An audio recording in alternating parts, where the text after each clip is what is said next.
주께로 한 걸음씩 왜 가지 않느냐. 내 죄를 자복하고 그 앞에 나가라.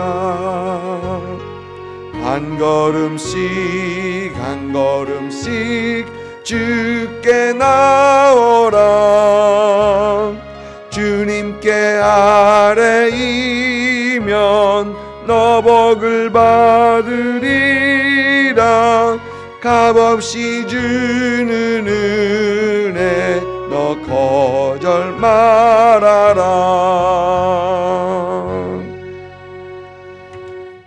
아멘.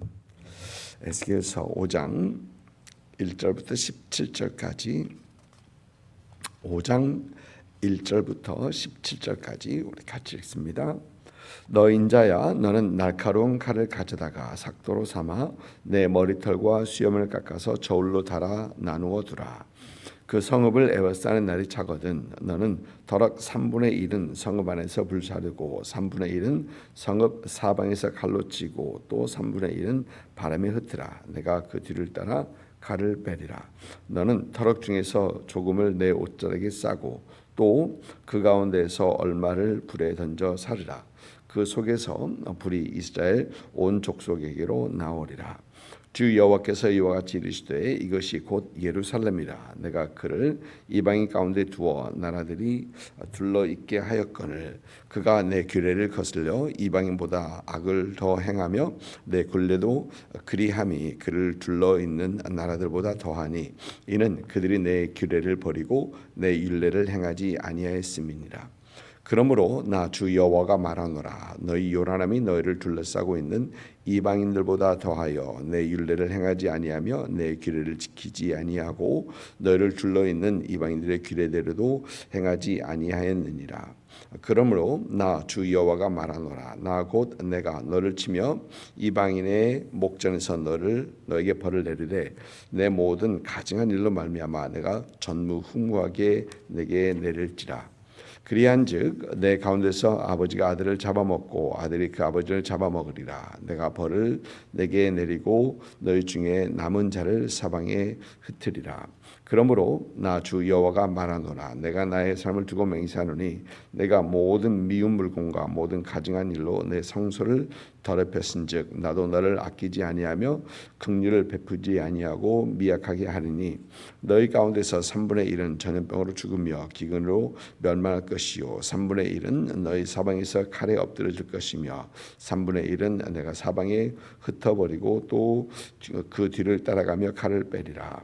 이와 같이 내 노가 다한즉 그들을 향한 분이 풀려서 내 마음이 가라앉으리라. 내 분이 그들에게 다한즉 나 여호와가 열심으로 말한 줄을 그들이 알리라. 내가 이르되 또 너를 황무하게 하고 너를 둘러싸고 있는 이방인들 중에서 모든 지나가는 자의 목전에 모욕거리가 되게 하리니 내 노와 분이 중한 책망으로 내가 벌을 내린즉 너를 둘러싸고 있는 이방인들에게 내가 수치와 조롱거리가 되고 두려움과 경고가 되리라. 나 여호와의 말이니라.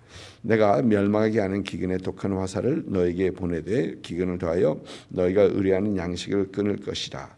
내가 기근과 사나운 짐승을 너에게 보내 외롭게 하고 너희 가운데에 전염병과 살육이 일어나게 하고 또 칼이 너에게 임하게 하리니 나 여호와의 말이니라.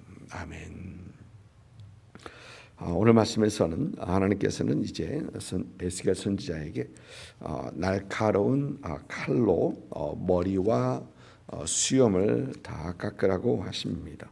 그리고 저울로 달아서 3분의 1은 성이 함락될 때에 3분의 1은 성읍 안에서 불사르고 3분의 1은 성읍 사방에서 칼로 자르고 치고 또 3분의 1은 바람에 흩으라 하십니다. 그런데 그 머리 중에 조금은 옷자락에 싸고 그중 얼마는 불로 태우라고 하십니다. 당시 머리를 밀고 수염을 깎는 것은 수치스러움을 나타내는 그런 행위였었습니다. 옷을 찢기도 하고 죄를 덮기도 하고 그것은 죄를 뉘우치는 어떤 그런 행위인 반면에 머리를 밀고 수염을 깎는 것은 수치를 나타내는 어떤 수치를 말하는 어떤 그런 내용입니다. 하나님께서는 예루살렘을 치시는데 더러는 예루살렘에서 불에 타서 불 속에서 죽을 것이다. 전쟁이 일어나게 되면은 아무래도 불이 일어나고 그런데 그 불 속에서 죽을 것이다. 또 다른 3분의 1은 더러는 처형을 당해서 칼에 죽을 것이다라고 하십니다. 이 바벨론을 대적했던 바벨론에게 반역했던 그들은 칼로 처형을 당하게 되는 것을 말을 하고요. 또 일부는 이제 포로로 잡혀갈 것임을 우리 하나님께서 말씀하시는 것입니다. 그런데 오늘 말씀에서 이 선지자의 그 옷에 옷자락에 조금 쌓인 그 머리카락이 있습니다. 그 중에서 좀 하나님께서 보호하신 어떤 그런 모습인데 우리 성경을 보면 남은 자, remnant, 남은 자라는 글이 있는데 지금 이 말씀에서 에스겔 선지자에서 좀 싸라는 것이 남은 자를 뜻하는 것인가는 확실치는 않습니다. 다만 그들이 하나님께서 유다를 심판하시는 그 광경을 목격한 사람인 것은 확실합니다. 오늘 말씀 12절을 보니까 12절에서도 하나님께서는 3분의 1은 전염병으로 죽으며 기근으로 멸망할 것이다. 또 3분의 1은 너희 사방에 칼로 엎드러질 것이고 또 3분의 1은 내가 사방에 흩어버리고 또 그 뒤를 따라가며 칼을 빼리라 라고 하시고 있고요. 또 16절 17절에도 내가 멸망하는 기근의 독한 화살을 너에게 보내고 기근을 더할 것이다. 또 기근과 사나운 짐승을 보낼 것이다. 너희 가운데 전염병과 사륙이 일어나게 하고 또 칼이 너에게 임할 것이다 라고 하나님께서는 말씀하십니다. 여기서 기근과 사나운 짐승을 보낼 것이다 라고 하시면서 외롭게 하고 17절 말씀이죠. 외롭게 하고라는 이 말을 영어 성경을 보니까 and they will leave you childless라고 합니다. 대를 끊어버리겠다. 그들을 대를 이을 자녀들이 없을 것이다라고 하신 것입니다. 그리고 전염병과 칼로 사륙이 일어나게 할 것이다라고 하십니다. 하나님께서는 이런 말씀을 하시면서 반복을 하시죠. 계속해서 반복하시면서 하나님의 그 심판을 피할 자가 없을 것을 분명히 에스겔 선지자를 통해서 말씀하십니다. 그런데 하나님께서 유다에게 예루살렘에 이렇게 하심은 그 유다의 죄 때문인 것을 하나님께서는 또 선지자를 통해서 분명히 말씀하시죠. 5절 말씀을 보니까 이것이 곧 예루살렘이다라고 하시면서 내가 그를 이방인 가운데 두어 나라들이 둘러 있게 하였거늘. 여러분 이방인 가운데 두었다라는 것은 영어 성경을 보면 center of the nation, 그러니까 모든 나라의 중심에 있는 나라로 하나님께서는 이스라엘을 세우셨다라는 것입니다. 하나님의 관심 밖이 아니라 하나님의 관심의 최대의 관심을 가지고 있었던 그런 나라라는 것입니다. 또 나라들이 둘러 있게 하였거늘이라는 말은 그들 모든 민족들 중에서 그들은 유다와 이스라엘은 하나님 앞에 존귀한, 하나님께서 그들 중에서 존귀케 하셨다라는 그런 내용입니다. 하나님께서는 이렇게 이스라엘을 선택하시고 하나님의 관심을 가지고 하나님께 존귀케 하신 이 백성들에게 하나님의 율법과 규례를 주시고 또 하나님의 율법과 규례를 지켜 행할 때 그들은 복받는 민족, 복받는 나라가 되게 하시고 또 모든 민족들 중에 뛰어난 나라가 되게 하시겠다라는 것이었습니다. 그러나 이들이 하나님의 말씀, 하나님의 규례와 하나님의 율법을 지키지 않습니다. 또 이들은 하나님의 율법과 하나님의 규례를 지키지 않은 것뿐만 아니라 심지어 이방인들보다 더 큰 죄악을 범하는 그런 죄를 저지릅니다. 심지어 보니까 너희를 둘러 있는 이방인의 규례대로도 행하지 아니하였느니라. 너희가 나의 율례를 지키지 아니하고 내 규례를 지키지 아니하고 7절 말씀이죠. 너희를 둘러 있는 이방인의 규례대로도 행하지 아니하였다. 그런데 여기서 영어 성경을 읽어보니까 You have not even conformed to the standards of the nations around you.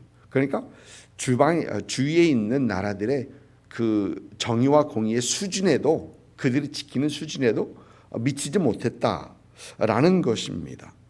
이방인들의 수준에도 미치지 못하는 그런 삶을 그런 죄악을 저질렀다라고 하는 것입니다. 그래서 하나님께서는 이들을 심판하시는데 9절 말씀 보니까 내가 전무후무하게 내게 내릴지니라. 이전에도 없었고 앞으로도 없을 그러한 재앙, 그러한 심판을 내리시겠다라고 하십니다. 또 그래서 10절 말씀 보면 그리한즉 내 가운데서 아버지가 아들을 잡아먹고 아들이 그 아버지를 잡아먹으리라 라는 어떤 무서운 참혹한 그런 광경의 말씀을 우리 하나님께서는 하십니다. 그들은 멸망할 뿐만이 아니라 이렇게 멸망할 뿐만이 아니라 그들은 모든 민족 주위에 있는 민족들의 이 조롱의 대상이 될 것이다. 너희가 하나님을 섬긴다고 여호와 하나님 너희 신 여호와 하나님을 섬긴다고 하였는데 너희가 참 이 모양 이 꼴이 되었다라는 어떤 그런 조롱의 대상이 될 것이고 또 모든 민족에게 경고가 될 것이다. 이렇게 하면 너는 이러한 심판을 받을 것이라는 그 경고가 될 것이다라고 말씀하십니다. 여러분 오늘 말씀에서 우리는 이 죄와 죄의 대가에 대해서 분명히 생각을 해 봐야 합니다. 여러분 죄는 대가를 요구합니다. 물론 우리는 예수 그리스도를 믿어 예수 그리스도 십자가는 우리의 죄를 영원한 멸망에서 우리를 건지셨죠. 분명 건지셨습니다. 그래서 우리는 우리 죄로 인하여 영원한 멸망은 받지 않습니다. 그럼에도 죄는 우리가 짓는 그 죄의 대가를 요구를 합니다. 무슨 말이냐? 여러분 가끔 보면 삶이 일정하지 못하고 삶이 자기 자신을 학대하고 술을 마시고 담배하고 또 마음대로 사는 사람들 나중에 보면 그것에 대한 몸이 대가를 치르고 있죠. 또 뿐만 아니라 그 죄를 짓는 어떤 삶을 계속 살다 보면 먼저 처음에는 그 죄에 대한 두려움이 있는데 그 두려움은 나중에는 그것이 일상화가 돼버리면 그 두려움도 없어지고 하나님도 안 보이고 그러면서 하나님과의 관계가 끊어지고 하나님을 더 이상 우리가 두려워하지 않고 하나님의 관계가 깨집니다. 또 뿐만 아니라 하나님 관계뿐만이 아니라 주위에 있는 사람들의 관계도 우리는 분명히 깨진 것을 봅니다. 죄는 그냥 놔두지 않습니다. 그 관계의 파괴가 되는 것이죠. 또 뿐만 아니라 우리 안에 있는 하나님의 형상, 그 자아가 파괴되는 것을 우리는 보게 됩니다. 처음에는 처음에는 두려워하고 처음에는 그런 모습이다가 나중에 계속해서 지속되다 보면은 그러려니 하며 그렇게 살아가는 그런 모습. 이것들이 다 죄의 대가라는 것이죠. 이것들이 모두 다 죄의 대가입니다. 그래서 우리 예수 믿는 사람들은 죄를 멀리하는 사람들이 되어야 합니다. 죄를 멀리하고 죄를 두려워하고 죄를 지을 때 우리 안에 계신 성령님께서 우리 안에 죄를 깨우치게 하실 때 우리는 곧바로 뉘우치고 회개하고 돌이키는 그런 우리가 되어야 된다라는 것입니다. 성경 우리에게 피 흘리기까지 죄와 싸우라라고 말씀하고 있습니다. 죄를 멀리하고 죄를 짓지 않기 위해 하나님께서 우리에게 원하시는 그런 삶을 살기 위해 힘쓰고 애쓰는 그런 우리가 돼야 된다라는 것입니다. 이러한 여러분 되시기를 주님의 이름으로 축복합니다. 둘째로 이스라엘은 오늘 말씀에서 볼 수 있는 건 이스라엘은 그들이 하나님께서 선택한 선민, 하나님께서 선택한 그 받은 신분인 것을 그들이 잊었습니다. 그리고 그 신분을 잊고 자신들이 원하는 그런 삶, 자신들이 생각하는 원하는 그런 삶을 살다 보니까 그 신분에 잊은 그들이 자망각한 그러한 대가를 치르는 것을 봅니다.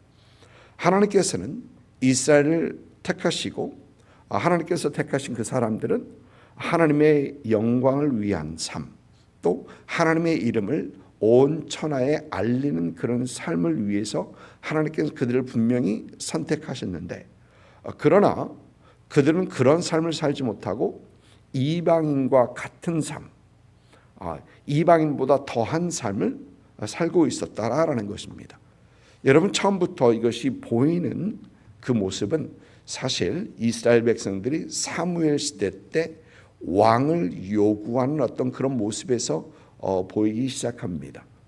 그들은 주위에 있는 나라들과 그들을 비교하면서 그들은 하나님께서 선택하신 선민이고 하나님을 왕으로 삼은 민족인데 그것이 아니고 이제 우리에게 왕을 주셔서 하나님을 버리고 하나님의 왕 되심을 버리고 다른 민족들을 보면서 그들과 같이 되려 하는 그들의 모습, 그리고 그들보다 더 심한 어떤 그런 죄를 짓는 어떤 그런 모습을 보여주는 것이죠.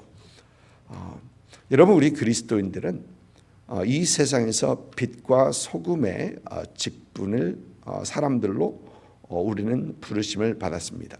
예수 믿는 사람들, 이 땅에서 빛의 삶을 살아야 되고 소금의 삶을 살아야 된다라는 것이죠. 빛의 사명을, 빛으로 부름을 받은 우리는 빛의 삶을 살아야 합니다. 세상에 예수 그리스도를 비추는, 세상에 하나님을 나타내는 그러한 삶을 살아야 합니다. 여러분, 우리 주님께서 그 소금이 그 맛을 잃으면 쓸모없고 버려져서 밟힐 뿐이다라고 하셨던 그 말씀을 우리는 잘 기억해야 합니다. 여러분, 우리는 하나님을 예수 그리스도를 믿어 하나님의 자녀가 된 사람들, 하나님의 자녀로서 이 세상의 빛과 소금으로 직분을 삶을 살아가는 그런 사람들입니다.